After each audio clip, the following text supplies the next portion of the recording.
Good morning students. बेटा last class के अंदर हमने एम्पिरिकल फार्मूला और मॉलिक्यूलर फार्मूला के बारे में स्टडी किया था। तो आज हम उसके जो न्यूमेरिकल हैं हम उनको देखते हैं और ये बहुत ही इंपॉर्टेंट है बेटा। आपकी क्लास में भी आपको मिलेंगे, आपके जब भी पेपर होंगे और आपको कॉम्पिटिशन में भी इनसे रिलेटेड क्वेश्चंस मिल जाते हैं। ठीक है, तो हम अपना कंसेप्ट थोड़ा और क्लियर करते हैं by taking the example of some examples of empirical formula and the molecular formula. बेटा मैं सबसे पहले एक सिंपलेस्ट क्वेश्चन लेके चल रही हूँ ताकि आपका कंसेप्ट अच्छे से क्लियर हो जाए। ठीक है, तो देखो ध्यान से सुनिएगा बेटा। The numerical is a compound containing carbon, hydrogen and oxygen having the following data. आपका कोई कंपाउंड है जिसमें carbon, hydrogen and oxygen present है। ठीक है, उस कंपाउंड के अंदर इसने बोला कि कार्बन का जो परसेंटेज है वो 40 है और हाइड्रोजन का जो परसेंटेज है 6.67% है। ठीक है, तो आपको उसका मॉलिक्यूलर फार्मूला बताना है अगर उस कंपाउंड का मॉलिक्यूलर मास 180 है। बेटा ध्यान से क्वेश्चन समझना।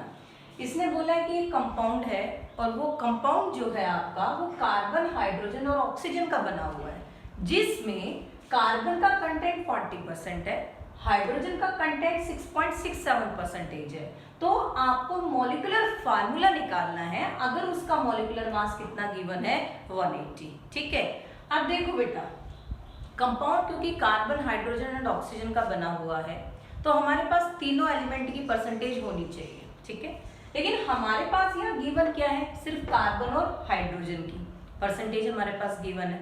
अब देखो बेटा जब भी हम किसी भी कंपोजिशन की बात करते हैं तो हम हमेशा किसी भी कंपोजिशन को 100% मानते हैं, राइट। एटमॉस्फेयर में भी अगर हम गैसेस की बात करते हैं तो हम 100 मान के चलते हैं, जिसमें हम ये बोलते हैं कि 78% आपका नाइट्रोजन है, 20% आपका ऑक्सीजन है, रिमेनिंग जो है वो कार्बन डाइऑक्साइड, आपकी नोबल गैसेस, ये सारी चीजें प्रेजेंट है। तो हमारे पास सिर्फ ये 2% गिवन है। तो व्हाट अबाउट ऑक्सीजन? तो अब ऑक्सीजन का कंटेंट हम कैसे लेके आए? तो बेटा ये सिंपल है, लोअर क्लासेस में भी करके आए। जब हमारे पास 2 की वैल्यू गिवन है और टोटल कंपोजिशन हमें पता होता है 100 है, तो 100 में से इन दोनों वैल्यूज को हम ऐड करके 100 में से अगर सब्ट्रैक्ट कर दे तो जो रिमेनिंग हमारे पास पार्ट बचेगा वो किसका बचेगा? ऑफ कोर्स ऑक्सीजन का बचेगा। ठीक है, तो ध्यान से देखिए बेटा, सबसे पहले हम क्या करेंगे, ऑक्सीजन का परसेंटेज कैलकुलेट करेंगे। और वो परसेंटेज हम कैसे कैलकुलेट करेंगे? 100, क्योंकि टोटल कंपोजिशन हम ये लेट कर रहे हैं कि हर जगह 100 होता है। तो 100 माइनस 40 प्लस 6.67, 40 किसका परसेंटेज है? कार्बन का। 6.67% किसका है? हाइड्रोजन का।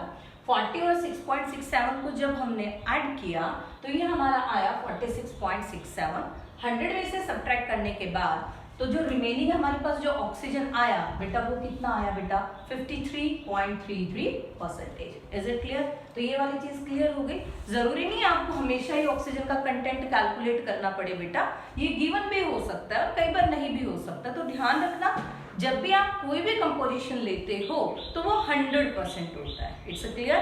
ठीक है, अब ये जो एम्पिरिकल मॉलिक्यूलर फार्मूला जब हम कैलकुलेट करते हैं तो बेटा इसका एक मेथड होता है, हमें उस मेथड के अकॉर्डिंग इसको निकालना होता है। देखो कंपटीशन में तो आप रफली आपको करना होता है तो आप फटाफट निकाल सकते हो, लेकिन जब आपके क्लास के अंदर पेपर्स होते हैं तो क्लास के पेपर्स के अंदर आपको इसको एक सिस्टमैटिक वे में निकालना है। ठीक है, तो बेटा सबसे पहला हमारा जो स्टेप फर्स्ट आता है, क्योंकि देखो हमें निकालना है मॉलिक्यूलर फार्मूला, तो मॉलिक्यूलर फार्मूला आप तब निकालोगे ना जब आपको एम्पिरिकल फार्मूला पता होगा। मॉलिक्यूलर फार्मूला क्या होता है? किसी भी कंपाउंड का एक्चुअल फार्मूला। और एम्पिरिकल फार्मूला क्या होता है? किसी का भी जो सिंपलेस्ट फार्मूला होता है कि उसमें कार्बन, हाइड्रोजन और ऑक्सीजन सिंपलेस्ट फॉर्म में कितने प्रेजेंट होंगे, कोई भी एलिमेंट जो प्रेजेंट होता है वो कितने वहां पर होंगे, ये होता है आपका एम्पिरिकल फार्मूला। तो मॉलिक्यूलर फार्मूला निकालने के लिए हमारे पास सबसे पहले हमें एम्पिरिकल फार्मूला पता होना चाहिए। अगर एम्पिरिकल फार्मूला गिवन है तो इट्स ओके, हम डायरेक्ट फार्मूला लगा के निकाल देंगे। लेकिन अगर एम्पिरिकल फार्मूला नहीं दे रखा और आपको मॉलिक्यूलर फार्मूला निकालना है तो आप कैसे निकालेंगे? पॉसिबल ही नहीं है। तो उसके लिए हमें स्टेप वाइज इस प्रोसेस को करना होता है। सबसे पहले अब हम देखते हैं how we calculate empirical formula. तो हमारा जो स्टेप फर्स्ट आता है that one is your calculate empirical formula. और बेटा एम्पिरिकल फार्मूला को कैलकुलेट करने के लिए हमने इस टेबल को बनाया है जिसमें कुछ चीज़ें आपको पता होनी चाहिए, उसी के बेसिस पर हम इसका एम्पिरिकल फार्मूला निकाल सकते हैं। तो बेटा इस टेबल के अंदर सबसे पहले जो हम लिखते हैं वो हम लिखते हैं एलिमेंट, कि जो आपको कंपाउंड दिया है उसमें कौन कौन से एलिमेंट प्रेजेंट है। जैसे इसके अंदर मैंने आपको दिया है कार्बन, हाइड्रोजन एंड ऑक्सीजन, तो elements are carbon, hydrogen and oxygen. Okay, then the symbol, जो भी एलिमेंट आपने यहाँ पर लिए हैं उनके सिंबल क्या है, that one is your carbon, hydrogen and oxygen. ठीक है, then the percentage of the element, भाई यहाँ पर आपके एलिमेंट की परसेंटेज क्या है, ये परसेंट है तो यहाँ पर इट मींस कार्बन कितना दे रखा है 40, हाइड्रोजन 6.67 और ऑक्सीजन हमने अभी कैलकुलेट किया ही, दैट वन इज योर 53.33%। कई बार इसको ग्राम में भी कर लेते हैं, जैसे 100% है ना तो हम लेट कर लेते हैं कि 100 ग्राम है, तो 100 ग्राम अगर आप लेट करोगे तो इसका मतलब ये 40 ग्राम हो जाएगा, ये 6.67 ग्राम हो जाएगा, ये 53.33 ग्राम हो जाएगा। ठीक है, फिर नेक्स्ट हमारा आता है एटॉमिक मास ऑफ एलिमेंट। जो भी आप ये एलिमेंट लेके चल रहे हो इसका एटॉमिक मास क्या है, ये आपको गिवन होता है, लेकिन बेटा फिर भी 20 तक आपको पता होना चाहिए, एटॉमिक नंबर 20 तक कि मैं किसका कितना आपका एटॉमिक मास होता है। तो कार्बन का एटॉमिक नंबर ध्यान रखना 6 होता है, एटॉमिक मास उसका कितना है 12।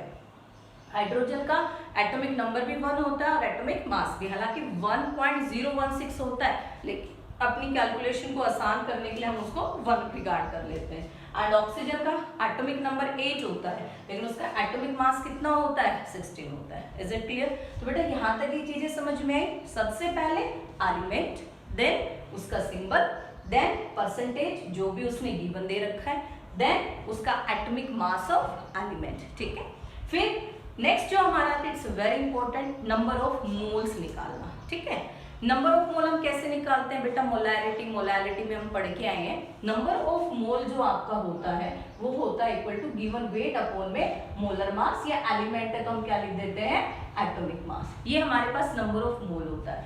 तो नंबर ऑफ मोल मतलब अब हमारे पास ये गिवन क्या दे रखा है परसेंटेज ना, तो आप इसको परसेंटेज लिख सकते हैं। ठीक है, या आप ग्राम में कन्वर्ट करना चाहें तो आप गिवन वेट बोल सकते हैं, क्योंकि ये देखो 40% हमें गिवन है, इज इट? तो देखिए moles is equal to percentage oblique atomic mass, तो गिवन कितना वेट दे रखा है हमें कार्बन का 40, और डिवाइड किससे कर देंगे उसके एटॉमिक मास से, तो उसका एटॉमिक मास कितना है 12, इट कम्स 3.33। ठीक है, देन हाइड्रोजन गिवन वेट कितना है 6.67 मींस गिवन परसेंटेज, इसको हमने डिवाइड किया किससे 1 से, तो इट कम्स 6.67।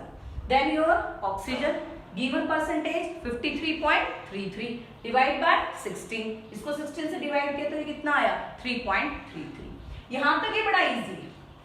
इसके आगे एक स्टेप ध्यान से समझना, जो नेक्स्ट स्टेप है थोड़ा सा ध्यान से समझना, कई बार बच्चे इस स्टेप पे कंफ्यूज हो जाते हैं।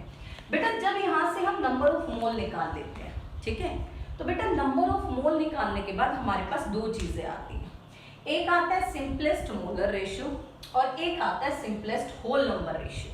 अब देखो दोनों में डिफरेंस समझना। बेटा ये जो हमारे पास नंबर ऑफ मोल आता है ना, नंबर ऑफ मोल आने के बाद हमें सिंपलेस्ट रेशियो निकालना है, मतलब हमें एम्पिरिकल फार्मूला निकालना है, राइट? तो एम्पिरिकल फार्मूला के लिए हमें सिंपलेस्ट मोलर रेशियो चाहिए होता है, और वो सिंपलेस्ट रेशियो हम कैसे निकालते हैं, आपके नंबर ऑफ मोल आने के बाद जो जिस एलिमेंट का नंबर ऑफ मोल सबसे कम होता है, हम उस एलिमेंट के नंबर ऑफ मोल को सारे ही एलिमेंट्स के जो नंबर ऑफ मोल्स आए हैं उससे हम क्या करते हैं डिवाइड, इंक्लूडिंग दैट एलिमेंट। जैसे देखिए यहाँ पर नंबर ऑफ मोल कितना है 3.33, यहाँ पर 6.67, यहाँ पर 3.33। Is it? कोइंसिडेंटली इसका कार्बन का और ऑक्सीजन का नंबर ऑफ मोल आपका सिमिलर आ गया। जरूरी नहीं है कि ये सिमिलर ही आए, ठीक है, ये डिफरेंट भी हो सकता है। तो अगर हम यहाँ पर देखें तो ये वाला नंबर ऑफ मोल और ये नंबर ऑफ मोल दोनों बराबर है, तो आप किसी को भी अपटेक कर सकते हैं, कोई प्रॉब्लम नहीं है। इस नंबर ऑफ मोल को हम इससे भी डिवाइड करेंगे और फर्दर जितने भी एलिमेंट है हम उससे भी डिवाइड करेंगे। तो यहाँ नंबर ऑफ मोल कितना था 3.33, डिवाइड किससे करेंगे जो सबसे लोवेस्ट जिसका नंबर ऑफ मोल था, तो लोवेस्ट भी कौन सा है 3.33, तो हमने इसको डिवाइड किया तो इट कम्स बेटा 1, दैट 6.67। 3.3 से अगेन क्योंकि नंबर ऑफ मोल 3.33 स्मॉलेस्ट है बेटा, तो हमने डिवाइड किया तो ये कितना आ गया 2, ठीक है। देन 3.33 अगेन 3.33 से डिवाइड करेंगे तो कितना आया 1। ये 2.01 समथिंग आ सकता है, तो वो 0.01 बेटा हम कंसिडर नहीं करते हैं, हम उसको नेग्लेक्ट कर देते हैं। अब देखिए ये जो हमारा रेशियो आया है ये एक सिंपलेस्ट फॉर्म में है। क्या ये इस तरीके की परसेंटेज में अवेलेबल है जैसे 1.5, 1.7 या 2.7? नहीं है ना। अगर इस फॉर्म में नहीं है तो यहाँ पर हमारा क्वेश्चन रुक जाएगा, ये हमारा सिंपलेस्ट मोलर रेशियो हो जाएगा। लेकिन अगर ये चीज हमारी सिंपलेस्ट फॉर्म में नहीं आती, ये चीज अगर हमारी 1.4, 1.5, 2.6 इस तरीके के रेशियो में आती है तो बेटा फिर वहां पर हम क्या निकालते हैं, सिंपलेस्ट होल नंबर रेशियो। ये चीज मैं आपको नेक्स्ट जो न्यूमेरिकल होंगी वहां क्लियर करूंगी। अभी हम प्रेजेंटली इसी चीज पे फोकस करते हैं क्योंकि यहाँ पर ये हमारा सिंपल एक रेशियो आ गया, मोलर रेशियो, ठीक है। तो इसके अंदर इसका मतलब कार्बन का जो सिंपलेस्ट अमाउंट प्रेजेंट है वो कितना है 1, हाइड्रोजन का कितना अमाउंट है 2 और ऑक्सीजन का कितना है बेटा 1। तो ये सिंपलेस्ट फॉर्म हो गई। तो इस सिंपलेस्ट फॉर्म को हम क्या बोलेंगे बेटा, एम्पिरिकल फार्मूला। तो हमारा एम्पिरिकल फार्मूला क्या बना, कार्बन का कंटेंट 1, हाइड्रोजन का कंटेंट 2 एंड ऑक्सीजन का कंटेंट 1। तो यहाँ तक ये चीज क्लियर हुई। ये हमारा क्या हो गया बेटा, empirical formula. Is it? Again एक बार सुनिए, एम्पिरिकल फार्मूला हम कैसे कैलकुलेट करते हैं, उसको हम इस टैबुलेट फॉर्म में डिवाइड करते हैं। एक जगह एलिमेंट, फिर उसका सिंबल, जो भी उसकी गिवन परसेंटेज है, फिर हम एटॉमिक मास हमें गिवन मिलता है, then number of moles, then उसका सिंपलेस्ट मोलर रेशियो।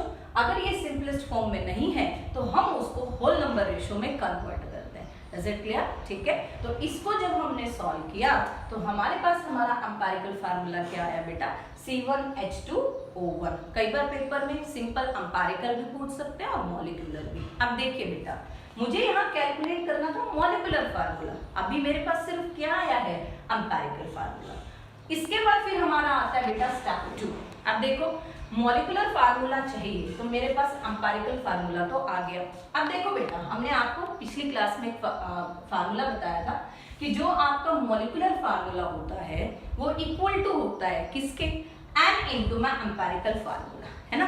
तो एम्पिरिकल फार्मूला तो मेरे पास आ गया, लेकिन वेयर इज n कहाँ है। तो मेरे को अगर मॉलिक्यूलर फार्मूला फाइंड आउट करना है तो मुझे क्या चाहिए, वहां पर n चाहिए। Is it? तो अब हम देखते हैं कि n हम कैसे कैलकुलेट करते हैं, ठीक है। अब देखो n कैलकुलेट करने का क्या तरीका होता है, ये तो आपका molecular formula is equal to n into empirical formula है। अब देखो क्वेश्चन को ध्यान से पढ़ो भैया, मैं n कैसे कैलकुलेट कर सकता हूँ। तो मैंने आपको एक फार्मूला बताया था कि मॉलिक्यूलर फार्मूला मास जो होता है वो n इंटू एम्पिरिकल फार्मूला मास के बराबर होता है, हमने ये बताया था। अब जरा आप क्वेश्चन पे वापस आते हैं, क्योंकि मुझे मॉलिक्यूलर फार्मूला निकालना है तो यहाँ मॉलिक्यूलर मास गिवन है ना। तो मैं मॉलिक्यूलर मास मेरे पास गिवन है, इट मींस मेरे पास ये वाली चीज गिवन है, ठीक है। n मेरे पास है नहीं, वो मुझे कैलकुलेट करना पड़ेगा। अब एम्पिरिकल फार्मूला मास कैसे निकालें, मैं वो भी गिवन नहीं है। लेकिन देखो हमने यहाँ एम्पिरिकल फार्मूला निकाला है ना, तो एम्पिरिकल फार्मूला अगर हमने फाइंड आउट कर लिया, जब हमें ये पता है कि उसमें कितने कार्बन है, कितने हाइड्रोजन है और कितने ऑक्सीजन है, तो क्या हम उसका मास नहीं निकाल सकते? डेफिनेटली निकाल सकते हैं। तो देखो स्टेप 2 हमारा क्या होगा बेटा, calculate the empirical formula mass. Empirical formula हमारा क्या है, C1H2O1। तो कार्बन का हमें अभी आपको बताया एटॉमिक मास कितना है बेटा, 12 इंटू 1 क्यों आया, क्योंकि कार्बन का कंटेंट यहाँ कितना है 1, प्लस 2 इंटू 1 क्योंकि यहाँ हाइड्रोजन का कंटेंट कितना है 2, एटॉमिक मास कितना है उसका 1, एंड ऑक्सीजन प्लस 16 इंटू 1। तो टोटल जब हमने इसको कैलकुलेट किया तो बेटा ये कितना आ गया हमारे पास 30, ठीक है। नेक्स्ट फिर हमारा स्टेप आता है calculate the molecular formula. As we know molecular formula is equal to n into empirical formula. अब मेरे पास मुझे क्योंकि n निकालना पड़ेगा क्योंकि मुझे मॉलिक्यूलर फार्मूला चाहिए, तो n मैं कैसे कैलकुलेट कर सकती हूँ, molecular formula mass is equal to n into empirical formula mass.